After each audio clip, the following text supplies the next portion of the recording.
To your website, exactly. The way Google AdSense works is purely on a numbers game. So nobody said, we want to advertise on that website, which was the old model. Instead, they just said, we want to reach these amount of people and we want to reach this kind of demographic. And basically, these 17, 18-year-olds in Macedonia worked out how to game the system.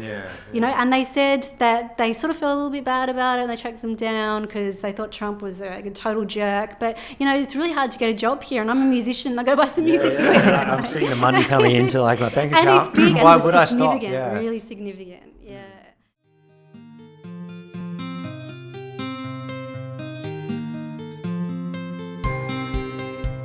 I can't think of any more human activity than conducting science experiments.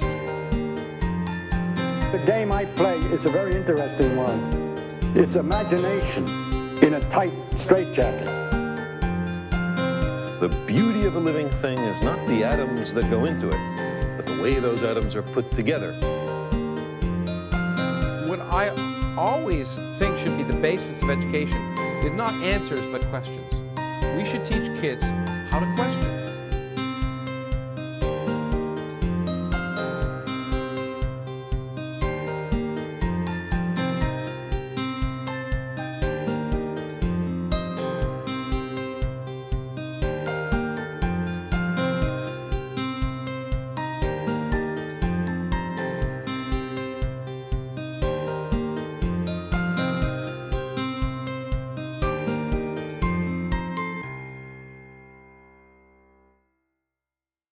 Sure. My name is Tanya Notley. I'm a senior lecturer in the School of Humanities and Communication Arts, and I'm also a senior researcher at the Institute for Culture and Society. Yeah, and it's really interesting because you're an ethnographer, aren't you? Yeah. We haven't had an ethnographer on the show before, so we're excited to kind of find out what ethnography is.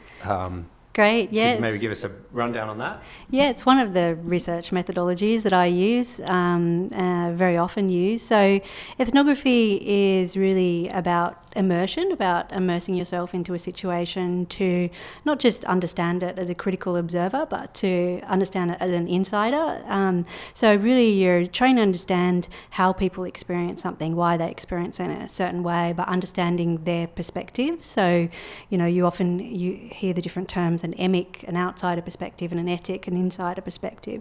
This is really what you're trying to achieve. That's not always easy. For example, I study young people a lot, so the idea of having the same experience as young people is, and a lot of ethical issues come into play there. But I think I often say that I use an ethnographic approach. I'm not just trying to understand something as an outsider, but how people experience it.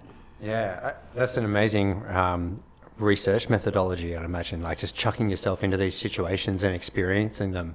Have you heard of... There was a gang. I was going to mention the documentary filmmaker and writer John Safran.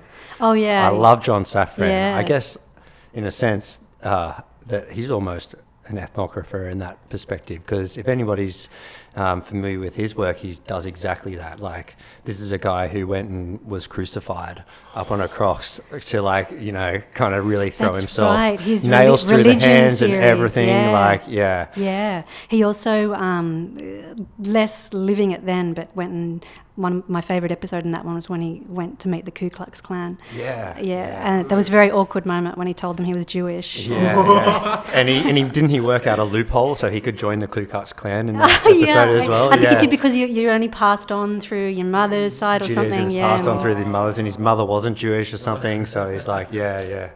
Oh, that's ridiculous. The example that there was a story of an ethnographer, I forget her name, but she was studying gangs and gang violence, I think, and she actually rolled around with a certain gang in America, and there was one of the gang members got killed, and she actually drove them to look for the perpetrators to actually get them back. And that rose in my head. I'm like, well, ethical issues right there. So how do you navigate through that? Yeah, it's actually really challenging, I think, ethnography comes from anthropology, and I'm not an anthropologist. My undergraduate's in media and communication studies. So, the idea initially, I guess, with anthropology is you go to a faraway kind of external place, and so you're trying to understand different religions and cultures. And then really it was sort of happened in the 80s that anthropologists started looking at media, and that's when they started studying their own cultures, and ethnography is kind of adapted, I think, a lot as a result of kind of the study of media. So, but it's a real challenge getting ethical clearance to do something as broad and vague as experience a certain thing the way other people are, and you're not able to say, I'm going to be here at these times, I'm going to ask them at these questions. You're meant to have informal conversations, and it's very different to an interview approach. So it's actually really challenging to get kind of ethical clearance from that. It's not impossible. It's recognised by ethical, but that woman that went to the time with gangs, she did not have ethical clearance for that. I'm pretty sure. That seems very unethical. So how do you? Maybe we can just go on this tangent a bit. So how do you get ethical clearance for something like that? Do you have to have contingency plans? If this type of thing happens, I guess I'll do this, or how do you? Yeah, look, it is a recognised methodology, and it's used by so many researchers. So when you complete ethics, there is a box for ethnography, and then underneath that you're asked kind of a whole lot of other questions. So I think, some of the ethical questions raised, are you going to tell everybody you engage with that you're a researcher? And obviously, when the methodology was developed for remote villages, everyone knows that you're there as the researcher, and that's really different when you're doing ethnography in an urban context, and people don't know who you are. So if really your point is you might be studying, for example, people's experience of public transport using ethnography, the idea of telling everybody that you engage with that you're a researcher is not feasible. So I think it's just really complicated ground where you have to think about how people will be anonymised, recognised, what kind of data collection. It's just a pretty long, complicated process to work out how to do that right. It's much easier than dealing with stem cells. They're all hard. We don't even have to submit ethics for ours. No. Some researchers in our field do. They're working with human stem cells and things like that, but we don't. So we've kind of missed that whole fun. The fun. Yeah. In sarcasm. That's a lot of stress out of your lives. Yeah, maybe I should switch. And months of our lives that we can conduct experiments rather than do paperwork. What can you gain from ethnography that you can't gain from anthropology? I mean, you said the difference was in ethnography you look at the media. No. So, ethnography is the key research method used by anthropologists, though I'm not an anthropologist. So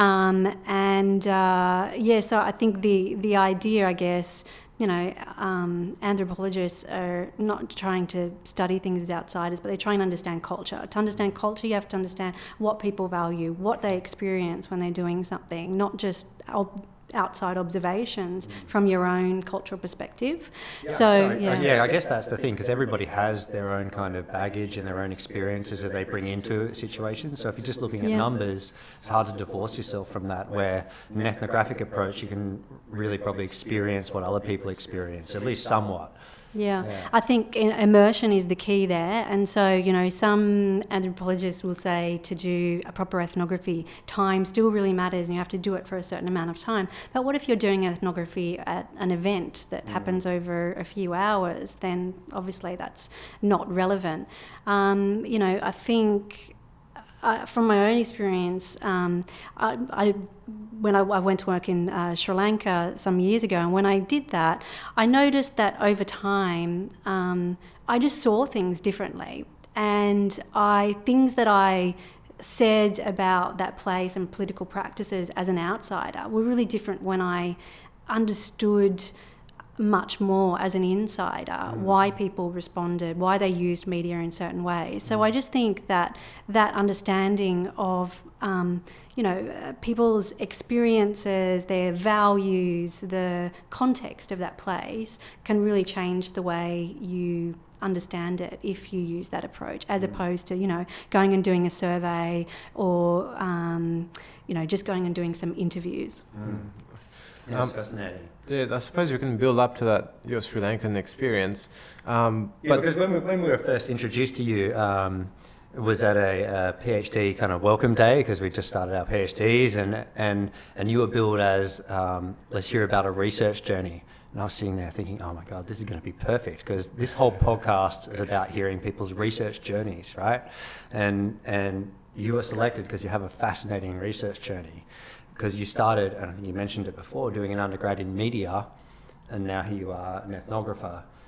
So let's wind back. I think a good point to start was when you were a child and your fascination with journalism, I think, right? Could you tell us? Yeah. I think the very first job I wanted to do was an air hostess. That was because the only one I could come up with that I would be travelling a lot. I really wanted to leave the place that I lived in. But I had a really vivid memory, and I was in grade 4, and we were wheeled in to watch, a tiny little TV set and watch BTN, Behind the News, which is a news for kids program. It's been running for, I think, almost 50 years now on ABC. And the program was about apartheid. And just, sometimes you have that feeling, affective feeling in your body. You just get shivers, and it just sort of feels like a transformative moment. And I was really shocked by that. I can still remember the images that I saw. I was really shocked by those images. And this BTN is a wonderful program that explains to kids the context, the history of something. And I couldn't believe it. I couldn't believe I didn't know about this thing. And I went and wrote my class journal on it. And that was absolutely the point. I decided I'm going to be an international journalist. That's it. No more air hostess for me. So that was kind of a point in my that sent me in a certain direction. Yeah. Right, and tell us about what direction you took and how your interest developed for journalism and how that shifted towards research. Yeah, so I set up like school newspaper, and then again when I was in high school did that, and that was it. I was always going to be a journalist. Was writing things for newspapers, and so I went off to uni to study journalism, and I was in my first year, and I just had that awful sinking feeling. Oh my God, this thing, I don't want to do this. This isn't what I want to do. I think, I guess I just got a bit of a reality hit of what journalism is for most journalists. I had some idealised notion about the type of journalism that I wanted to do. And that really involved spending a long time understanding different places and contexts and being able to do research. And that's not the reality for a vast majority of journalists. So when we were put in real situations of covering multiple issues a day and really local issues, everything from kind of public transport debates and everything, all my passion just sort of drained out of me, and I thought, this is actually not what I came here to do, and I really don't know what I want to do anymore. Right, so you were looking for a more deeper experience, but with journalism you got more of a superficial experience of many different things. Yeah, I learned a lot about the industry, and I realised how hard it would be to do the types of stories that inspired me from BTN. That's a reality for very few journalists, and I guess I just believed that it wouldn't be my reality, and so I started to look around for other things to kind of regain a passion, because it's a really awful thing when you're on a track and you think this is it, and then there's just an awareness that this is not what I thought it was going to be. And yeah, it's interesting how that happens, isn't it? Because often when you're not really like doing something professionally, you don't know all the ins and outs about the hardships, right? It's like in science, there's that very like push to publish all the time and things like that, right? And a lot of people don't understand that, and it can be quite draining, and it has its own problems that it creates as well. And I imagine it's almost identical with journalists. If you're pushed to get stories out all the time, and then somebody sends you like a press release and you're just writing that up, and it's not really why you got into it. And I guess if you're somebody who is really interested about experiencing something and really researching something for a long time, that's where that shift from a journalist who has to pump out X number of stories every day to a researcher who can spend that extra time and really get involved can kind of happen. Yeah, that's right. I mean, I think had we been taught investigative journalism, maybe I would have stuck with that and gone with that. If there's probably one job I'm really jealous of in the world, it's investigative journalists. Me, it's like holiday TV show presenters where they just sit around, go and live in Bali for a week. Yeah, the getaway show, and all you do is just stand in front of a camera. Like, I'm just not attractive enough. Join the team. So how did you transition to research? So what I did do is, one, I started doing really badly at uni, but what I did do, I was like looking for things to make me passionate. It's always the first step to have a big change, isn't it? Just start going really badly. Just start failing. Because both Alex and I have gone through that phase. And so, look, the time I was studying my undergrad, the internet was just coming on the scene. It was just the only place you could really get access was universities.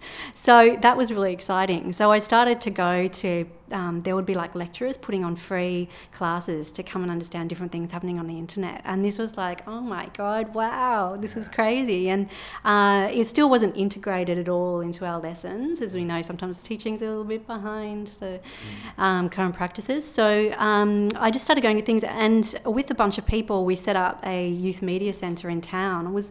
I did my undergrad at Newcastle, and it was post the earthquake that had happened there. So, and it was also BHP was closing. So the town was having huge amounts of hardship, but there was money around if you wanted to do things. So we set up this youth media organisation, and we were putting on events, we put on festivals, and I just started doing lots of activist film things and realising that, what I was really interested in was how media and communication can contribute to change. That was really what was at the heart of it, and there were lots of different ways to do that. So I just started to do very different things, deliver workshops for young people, work on environmental film festivals, all sorts of different stuff, and that's where really I started to shift my focus, and that's how I ended up getting my first really significant job, going off to Sri Lanka with an Australian program, a kind of student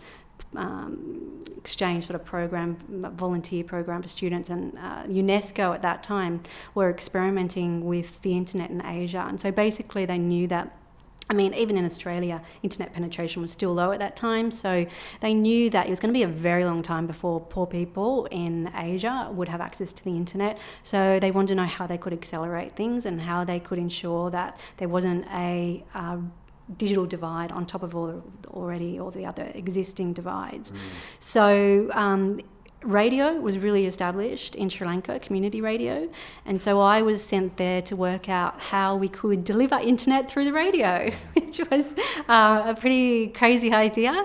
The idea that already they were reaching tons of people through these radio stations, so we could be given really expensive satellite internet access and work out how to get people to write in and ask for certain types of content, and how we could translate, because there was hardly anything in Sinhalese language, quite a bit in Tamil, how we could translate content on the internet and start teaching people about what was happening on the internet and what the opportunities for them might be. Yeah, it's a big shift. Yeah. You had a question? Yeah. So you went there to work, essentially deliver internet through radio. That was your primary goal. What did you end up doing? What sort of experiences did you gain, and how did that change your perspective? Because earlier you were talking about how you had the outsider perspective, and then you developed an insider perspective. Can you talk to us about that a little bit? Yeah, I guess, I had very preconceived ideas about what the media was and what it could achieve. And so one of the first things that was very frustrating for me is that I was an activist, a student activist, and that, there was a war going on in Sri Lanka at that time. There was a suicide bomb happening every month. There was huge political repression. People would be gunned down across political parties, all the time, regularly.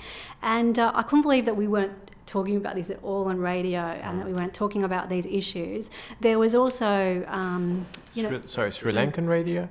Yeah, yes. So, and there was really just no discussion, hardly any discussion happening of these conflicts, but also of the experience of racism that was happening between the particular minority communities, the Tamil and Muslim communities there. And I was sort of a bit outspoken about this. Why aren't we talking about these things? Why aren't we doing more content in different languages? And I guess it took me a little while. No one would ever answer directly. And I realised that over time, there were certain things that I learnt. For example, pretty much everybody had been impacted by 20 years of conflict there. It was a whole year before my closest friend there told me, Palita, why he had a limp. And that was because as a teenager, at gunpoint, he was asked to come out on the front line and march for a particular political party to protest, knowing that they would be shot. He was put on a kind of front line and that's how he was shot. And gradually people told me their stories, but it took them a very long time to trust me to do that. And I realised what was it costing. Why weren't people talking about this on the radio? Because I want to be shot the next week, And it was a really big thing that I had to learn, that in my very sheltered existence, in my very privileged life, that I thought there were certain things that people should do when they had the luxury of a microphone. And I needed to understand that, that was everything I thought was completely irrelevant in that place, and I need to start again with my learning. Even now, when I think back to some of the things that I changed my mind on and learnt, it's hard for me to understand because I'm so removed from it now. But, over time, I did start to understand much more that, what was at stake here, how dangerous it was for people to talk out, and why there was so little trust, and why people were quiet on issues, and that there were different ways that people made change happen, and they were far more subtle than getting out there and shouting your views. Because even activism to a point is a privilege, right? You have to be an activist, to be a researcher or a scientist, you have to be in a privileged position. And so without that privilege, people might not want to be activists. They might not want to speak out. And I guess it's hard to kind of get that shift, right? Yeah, especially if you have like your family and your kids in danger. If you decide to be a hero and then, you potentially lose your kids, or you make them an orphan. So it's like you got a cost-benefit analysis. It's not as straightforward. But even they have like experiences that they're coming into it with, that they might have that residual fear, and that you don't share those experiences when you go there as an outsider. Yeah, that's right. Were they afraid of sharing these stories with you? Was that part of the reservation? Yeah, sure. I know initially when I would say these things, for example, I went down, there was quite a few friends of mine worked in the trade union movement. And so there was a big May Day rally, and I'd collected all these stories of women saying how they were being abused in their workplaces, how they were being underpaid. And I came back and I was like, can you guys help me? I need to edit this story, and I need some help with translation or whatever. And everyone was just quiet, and I was like, what, why won't you guys help me? And people were like shaking their heads and walking out of the room, and I was like, Shri Pali, please tell me, why is no one doing this? And why won't anyone tell me? Why can't we do this story? And then finally someone said, Tanya, you just don't understand, you need to give it some time, but everything that we do and say is listened to by a number of ministers, particularly the local minister, and just airing that story, we're gonna be in trouble for that, and we know that. So there was this huge amount of self-censorship that went on, and it just took me a while to realise what was at stake. And that's very hard then. You've got a certain way of creating social change, and you've got to think, okay, well, how else does this happen if you can't speak out in the media? And journalists it was one of the country's the highest levels of persecution. Journalists were thrown in jail, they disappeared all the time. That must have been really frustrating, being in your position, knowing that you want to create this change, but having your hands tied and seeing everyone else basically suffering from the same situation. Yeah. Well, I suppose finally I just understood just a little bit of what it was like for people, because it was the same situation for them. They wanted this situation to change. No one wanted this conflict to be ongoing, and yet, you know, they weren't able to kind of speak out about that, and those that did put themselves at risk. So yeah, look, I learned, and so for a while I just kind of stood back with the media and decided, okay, I'm going to focus my time on just teaching skills to young people and learn through that process. And so I just kind of shifted the focus of my work to really supporting young people to build websites and to create animations and, you know, to do whatever they wanted to do, basically. And during that process, learn a bit more language, learn a bit more history, and then, you know, come back to the media. Just how long were you in Sri Lanka for? All up about 3.5 years, 4 years. Whoa. I was there, yeah. And consecutively, you didn't come back? I did, yeah. I had a year back, came and did my master's degree, and actually I did a master's degree in social change and development, and that was because I really felt that I needed to, I'd now moved into kind of doing this development work, and I needed to have a little think about that and look at it critically, because I wasn't too sure about the whole politics of development and, you know, international development and aid, and I wanted to learn more about that before going back. Now, you're working on a couple of exciting things at the moment. Before we move on to that, I want to linger on this a little bit more. So you went back, and I remember from your talk, you mentioned something about documenting your experiences there and putting that together as some sort of report. Yeah. Can you tell us about that, please? Yeah, so basically, this project that I was working on was pretty famous, the internet radio project, people trying to replicate it, and everyone wanted this story about the internet changing the world and challenging poverty, and so we would get calls from like BBC, from German television, lots of different places saying, oh, we want to come and do a story, and they'd tell me exactly what they'd want to do the story on, which was poor farmers' lives being changed by the internet. I was like, well, you know, that's not really happening yet, but we've got these students and these teachers and, you know, all these other stories, and so that was quite interesting to watch that, how far they would push to try and get this kind of story. But the other people that would come were researchers, and often they'd come to evaluate us. Like, there were lots of evaluations that were done on our project, and they'd come for 1 or 2 days, and I would always read. I'd ask them, please send me the link, what you wrote. I was read they wrote, and it just really made me angry because they never got it, they never captured it. They captured this, you know, one day that was not at all representative of the year or whatever. So I decided first I would do a survey of everyone that came into the centre and used it, and of all the letters that came in about the internet over a period of 2 weeks. I'll also interview people. I'll go back to my notes about the kind of technology sort of issues that we face. And I wrote this report, and I just sort of felt I needed to kind of get off my chest, because it had been quite a frustrating experience in many ways. This UNESCO project that was managed by people in Colombo that never came up and really had anything to do with the project, never responded to our calls when we had technical problems. So I wanted to get it off my chest, and so UNESCO ended up using that report a lot and presented it in many places, and it was cited in many places. And I had no skills as a researcher, and it was really interesting to hear people say, wow, that was, you know, a really interesting piece of research, and to describe it in these ways. And I think that was a kind of pivotal moment, like, right, yeah, well, I enjoyed writing that and enjoyed that experience of feeling like I'd represented something in a fair and reasonable way that would be useful to others. So kind of a transformative moment as a social researcher. Right. Yeah. And is that when you realised that research was your thing? Yeah, that was it then, yeah. So the next job I had was as a research associate on a project, internet project for young people up in Queensland University of Technology, and that was it. And every project since then has been about technology, communication, and very often, most of the time, about social change as well. That's interesting. So did that report count as a PhD?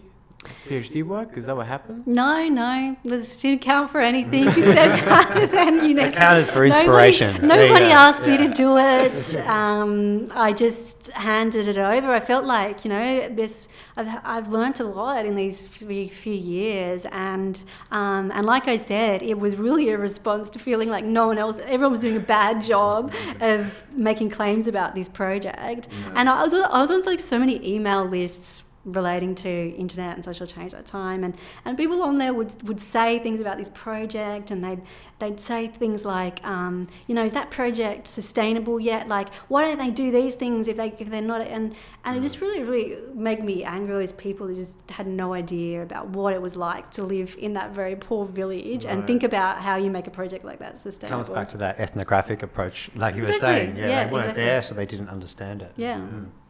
Maybe we can segue into some of the research you're doing now, because you've done a little bit of work on like fake news and things like this.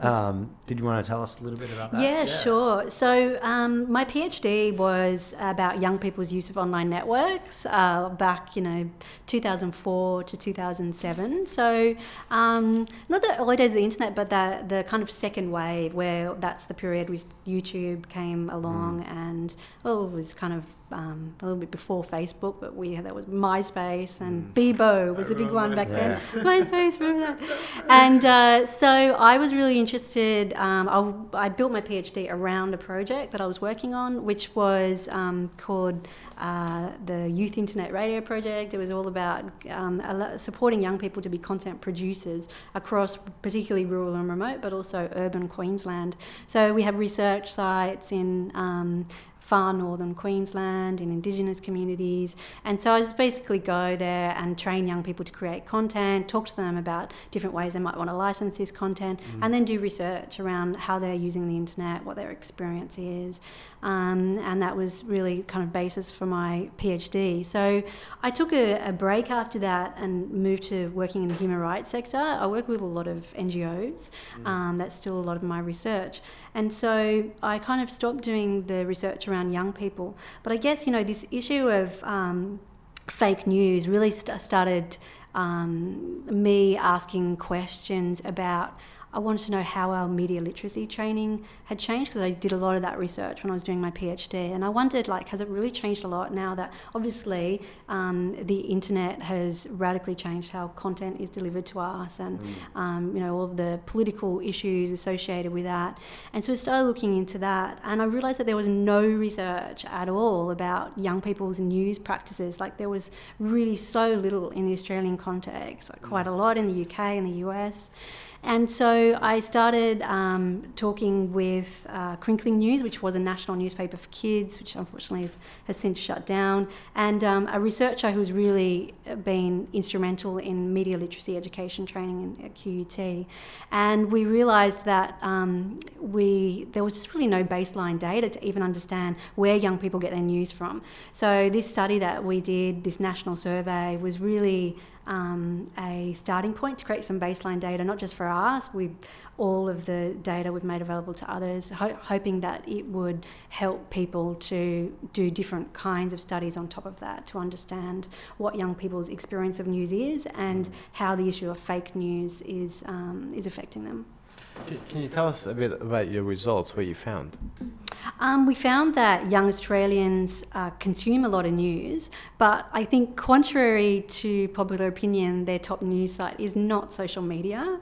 No, shock, horror, no. Yeah. I probably would have guessed that my top news site was social media, honestly. I would have thought memes.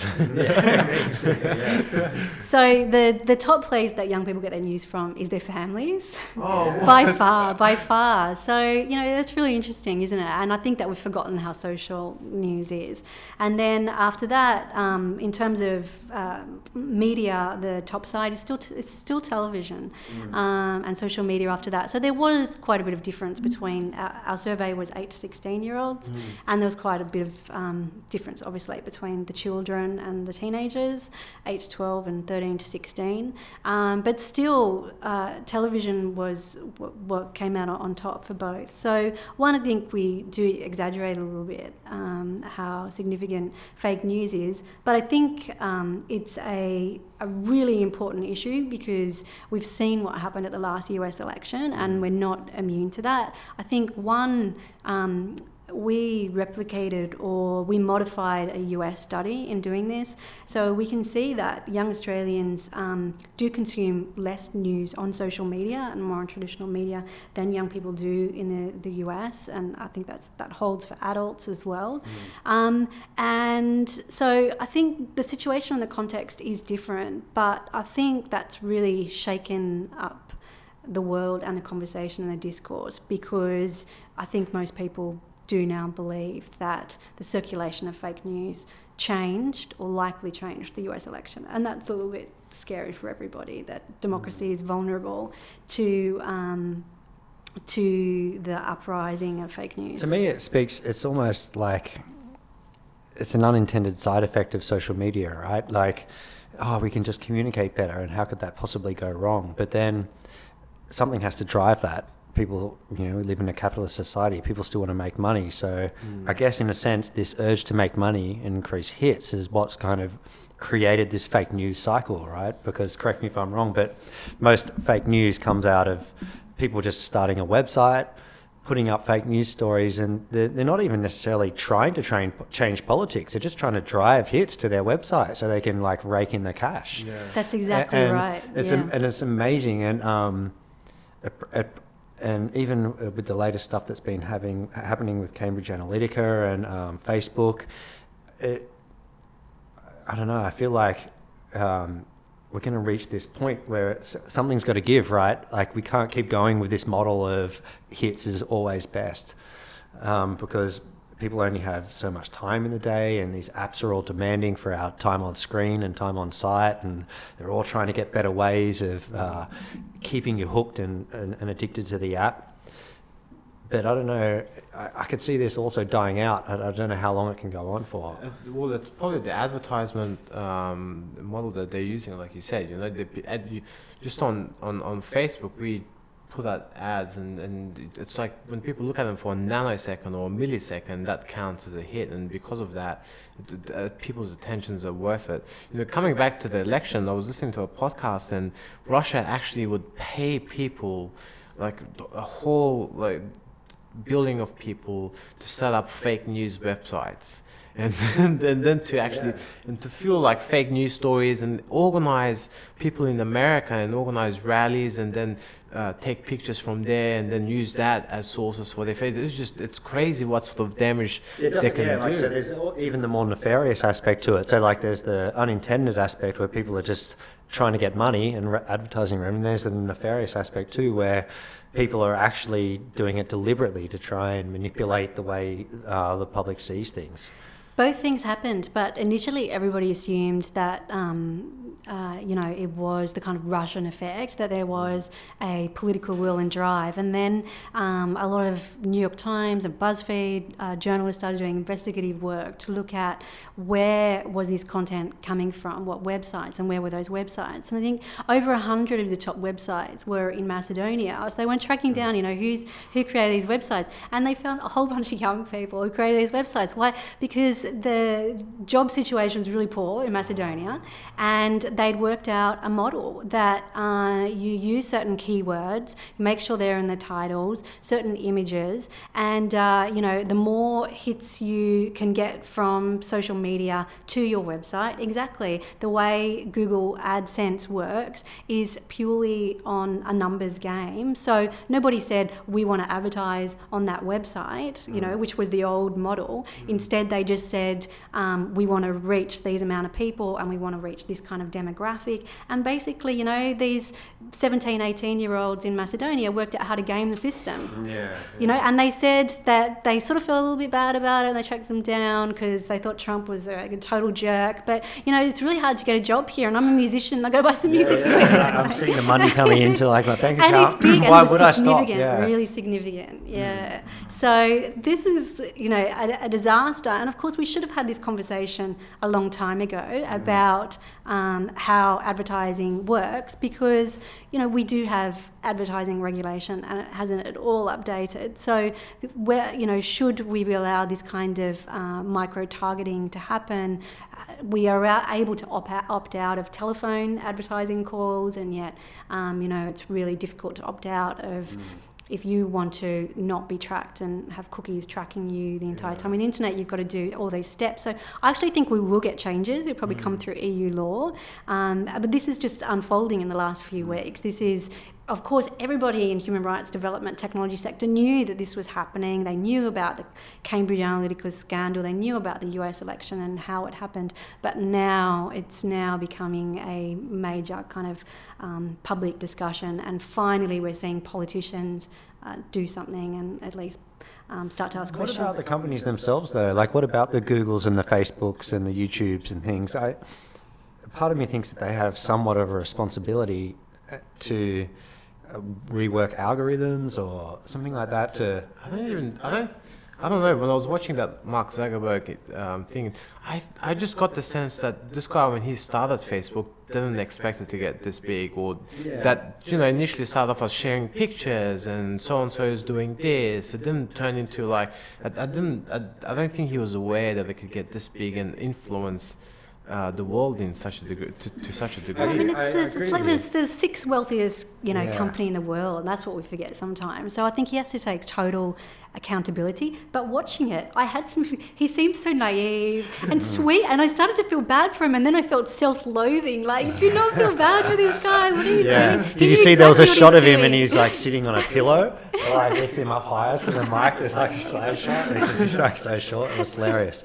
But just on that, I kind of agree that they may not have had that understanding, but all of these sites are still operating under the paradigm of we want to get people to stay on our site, right? Everything on Facebook is designed to keep users on Facebook and not go somewhere else. Same with YouTube. Like, I used to be able to watch a YouTube video and then it would stop and I would select another one. Now it autoplays the next thing all the time. Like, rabbit holes and that's right. Like, straight 5 away. hours later, you don't. Everything's geared towards this. Like, let's keep the user on our app because that's how they're getting ad revenue. And I feel like that's part of the problem, right? If we can get away from this type of, we just need to keep people consuming content to keep them here so we can keep shoving ads in their face. That's really kind of the crux of that issue. Because if people weren't trying to do that, then all of a sudden creating a fake news website is not as valuable. Yeah, well, then we have something more like the internet of 20 years ago, which is a very kind of different place. Although the models then had their own issues. I think we need regulation, and I don't think we can expect, given what's at stake, given the shareholders' demands on those companies, that's going to come from the companies. It has to happen with change in law and regulation.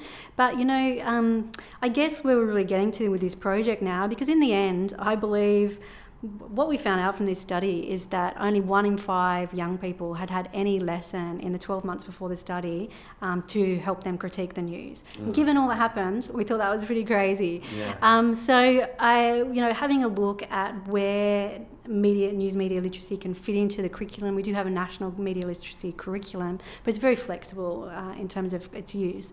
We think that we really need to start from the beginning, because media literacy was the idea about critiquing the media and really putting that responsibility back onto the individual. It just doesn't make sense anymore in this current digital age. So I think we really need to start again thinking about the frameworks and the kind of knowledge that young people have to be able to discern fact from fiction, to make informed decisions. And I think to do that, no longer do we just need the media and cultural studies people who designed the media literacy of the past. We need to have political scientists, we need to have neurologists, we need to have all different kinds of scientists engaged, understanding, basically how these business models work on us. But also we know that social media, when we use it, we get certain rewards and it does things to our brain. I mean, we need to understand all that on how this is really working on us. And I think there's a lot of research around platform capitalism that basically manufacturing really just flatlined after World War II, the profits. And so this is now, you know, I think 5 of the top 20 companies in the world are database companies. This is huge extractive industries now, and we need to understand those politics because you know, it affects all of us.